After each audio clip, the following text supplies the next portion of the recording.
और एक एक सेक्टर पर अगर एक छोटी छोटी बुक बनाई जाए ना, BHEL ने क्या किया, NTPC ने क्या किया, स्टील अथॉरिटी इंडिया लिमिटेड ने क्या किया, स्टेट बैंक ऑफ इंडिया ने क्या किया, पंजाब नेशनल बैंक ने क्या किया, पंजाब नेशनल बैंक की कहानी सुनेंगे तो आपके रोंगटे खड़े हो जाएंगे। ये पंजाब नेशनल बैंक लाला लाजपत राय ने शुरू किया था इंपीरियल बैंक को टक्कर देने के लिए। इंपीरियल बैंक होता था अंग्रेजों का, तो सब भारतवासी अपने बैंक अकाउंट उसमें जमा करते थे। तो लाला लाजपत राय ने कहा स्वदेशी आंदोलन आप जानते हैं 1905 में, उस स्वदेशी आंदोलन के गर्भ में से निकला पंजाब नेशनल बैंक, और सारे क्रांतिकारियों के bank account Punjab national bank में जमा होते थे, क्योंकि अंग्रेज इन क्रांतिकारियों का बैंक अकाउंट स्वीकार नहीं करते थे। लाला लाजपत राय का bank account Punjab national bank में था, भगत सिंह का bank account Punjab national bank में था, चंद्रशेखर आजाद का bank account Punjab national bank में था।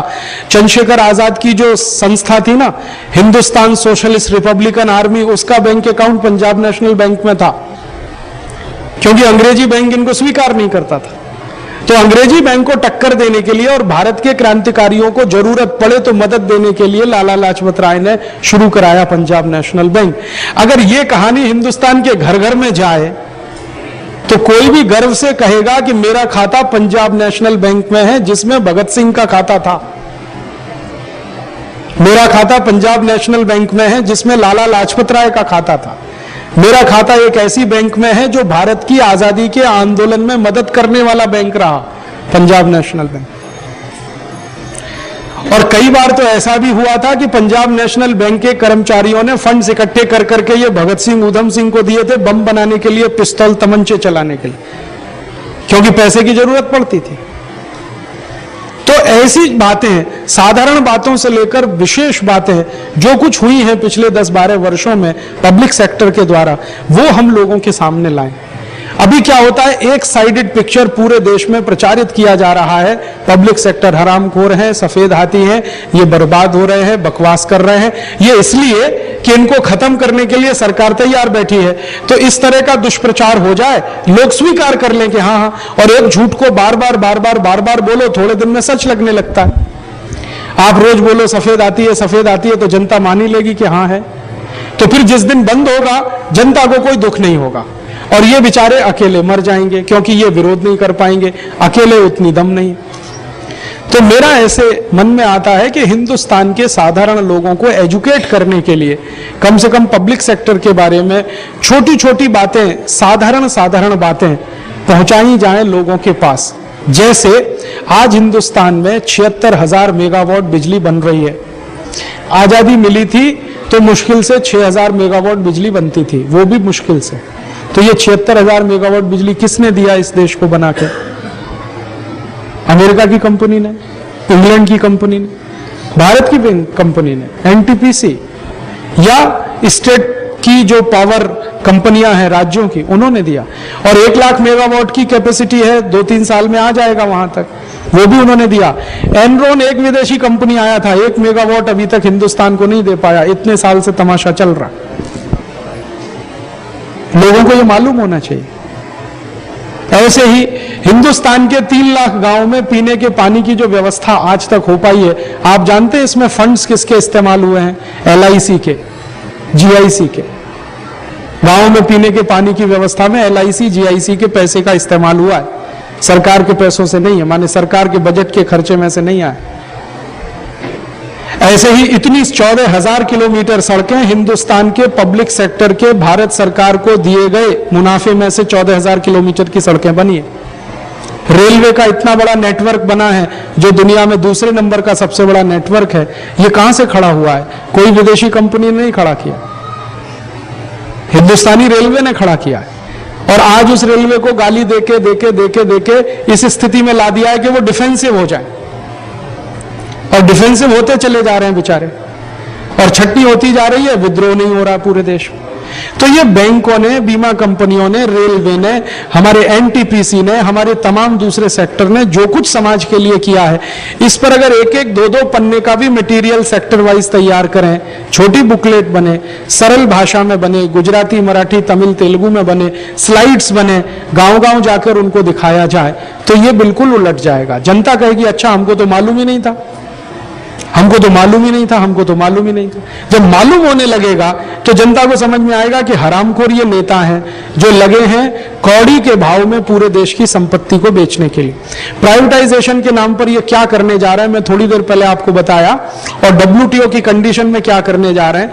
दिल्ली का एयरपोर्ट दुनिया का अकेला ऐसा एयरपोर्ट है जिसके पास 6000 एकड़ जमीन है, किसी एयरपोर्ट के पास नहीं। दुनिया का सबसे बड़ा एयरपोर्ट है सऊदी अरब में, जिद्दाह में, उनके पास भी इतनी जमीन नहीं। सिंगापुर के पास नहीं, अमेरिका के किसी एयरपोर्ट के पास इतनी जमीन नहीं। 6000 एकड़ जमीन है उनके पास, और उस पूरे एयरपोर्ट को प्राइवेटाइजेशन के नाम पर 1400 करोड़ रुपए में बेचने जा रहे हैं फ्रांस की एक कंपनी को। जबकि जिस स्थान पर यह दिल्ली का एयरपोर्ट है वहां 1 एकड़ जमीन की कीमत इस समय 20 करोड़ रुपए है। 1 एकड़ जमीन की कीमत 20 करोड़ रुपए, जहां पर यह एयरपोर्ट है गुड़गांव दिल्ली के बीच में। 6000 एकड़ जमीन है, कितने का हो गया? 1,20,000 करोड़ की प्रॉपर्टी बेच रहे हैं 1400 करोड़ में। प्राइवेटाइजेशन के नाम पर यह हो रहा है। और इसका माहौल कैसे बनाया है? 2 साल से दिल्ली एयरपोर्ट के खिलाफ कैंपेन किया जा रहा है पूरे देश में, हमारे ही मंत्रियों के द्वारा।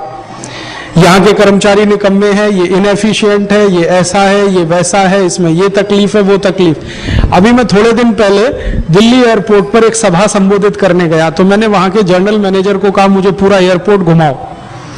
उन्होंने कहा क्या देखना चाहते हैं? मैंने कहा आपका एयर ट्रैफिक कंट्रोल जो टावर है ये मुझे देखना है। कहने लगे क्यों? मैंने कहा इससे अंदाजा लग जाएगा कि आपकी कीमत क्या है, आपकी ताकत क्या है, आपकी औकात क्या है। मैं ले गया, वो मुझे ले गए देखने के लिए। वो मैंने जो देखा और उन्होंने जो इंस्ट्रूमेंट्स का वर्णन करना शुरू किया और जो उन्होंने टेक्नोलॉजी इस्तेमाल की है, मैं दंग रह गया। दुनिया में इतना बेहतरीन air traffic control tower France में भी नहीं है, जर्मनी में भी नहीं। उस अकेले टावर को अगर बेचे अंतरराष्ट्रीय बाजार में तो 600 करोड़ मिलता है, और 1400 करोड़ में पूरा एयरपोर्ट बेचने जा रहे हैं। अब जनता को मालूम नहीं है दिल्ली एयरपोर्ट की विशेषता यह है, इनके पास 6000 एकड़ जमीन है। कल को समझौता हो जाएगा, अखबार में खबर आएगी दिल्ली एयरपोर्ट फ्रांस की कंपनी ने खरीद लिया। और कर्मचारी बेचारे मुंह बंद करके बैठे हैं, क्योंकि सरकार के खिलाफ बोले कैसे, उनसे पगार पाते, सैलरी पाते। और ये जो प्रॉपर्टी है, मैंने एक दिन उनसे पूछा कि अगर ये 6000 एकड़ जमीन, इसमें इस्तेमाल कितनी हो रही है?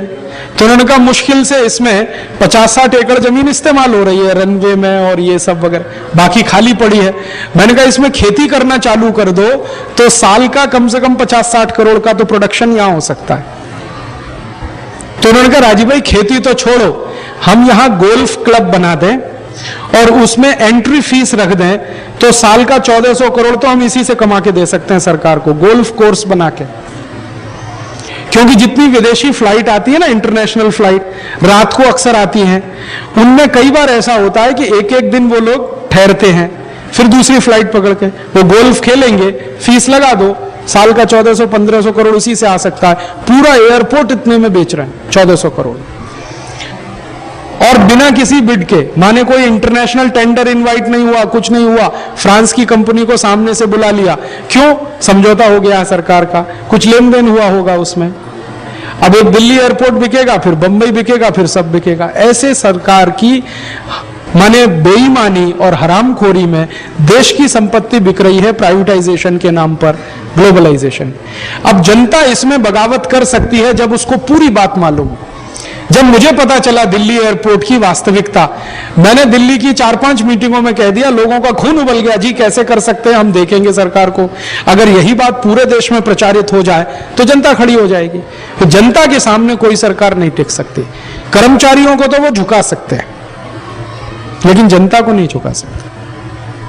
तो मेरा यह कहना है कि हम सब मिलकर भारत की जनता के पास ये सब मुद्दे लेके जाएं, सरल सरल भाषा में, कम शब्दों में, सरल सूत्रों में उनको ये जानकारियां दें कि भारत के पब्लिक सेक्टर ने क्या किया है, बैंक ने क्या किया, बीमा ने क्या किया, इसने क्या किया, इसने, और WTO और प्राइवेटाइजेशन के नाम पर सरकार क्या करने जा रही है। जब समझ बनेगी तो बात आगे बढ़ेगी। अब उसके तरीके क्या हो सकते हैं? तरीके बहुत हो सकते हैं। हम CD बनाएं, गांव गांव में दिखाएं, पत्रक बांटें, टेलीफोन, ये लोकल अगर टीवी चैनल है उसके माध्यम से कहें, अखबारों में लिखें, और सबसे अच्छा जो भाई ने कहा कि रेडियो पे कहें। अपना कोई रेडियो स्टेशन हो तो शायद कहे, सरकार तो इसको कहने नहीं देगी। अपना कोई टीवी चैनल हो तो उस पर ये सब बातें, एक एक बात की पोल खोलें, सरकार जो कर रही है, WTO में जो हो रहा है और वास्तविकता क्या है, तो देश बचने के लिए रास्ते खुलते हैं, लोग खड़े हो जाएंगे, ऐसा मुझे लगता है। लोगों को जानकारी नहीं है, इसलिए सरकार ये सब करती चली जा रही है। जैसे ही जानकारी होती है, लोग तो सरकार को कुछ नहीं करने देते। जैसे मैंने आपको थोड़ी देर पहले सवेरे उदाहरण दिया, हरियाणा के लोगों को जब तक मालूम नहीं था वैट क्या है, वो चुप रहे, और चौटाला ने वैट लागू कर दिया। लागू होने के बाद जब तकलीफें आना शुरू हुई, उन्हीं हरियाणा के लोगों ने चौटाला को कान पकड़ के नीचे उतार दिया। चौटाला के पास पहले 54 सीटें थी जब पिछली सरकार आई, अभी उसके पास 9 सीटें हैं। खुद हार गया बुरी तरह से, तो जनता को जब पता चला तो उन्होंने जवाब दे दिया। ऐसे ही हर क्षेत्र में जनता को पता चले तो सरकार को सबक जनता सिखा सकती है। तो ये समस्या है, उसका विश्लेषण और समाधान, हर समस्या का समाधान हम अपने ही तरीके से करें, वही अच्छा है। अब इसमें एक बात वो अंत में आके खत्म होती है कि कौन करे इस काम को, हम सब करें।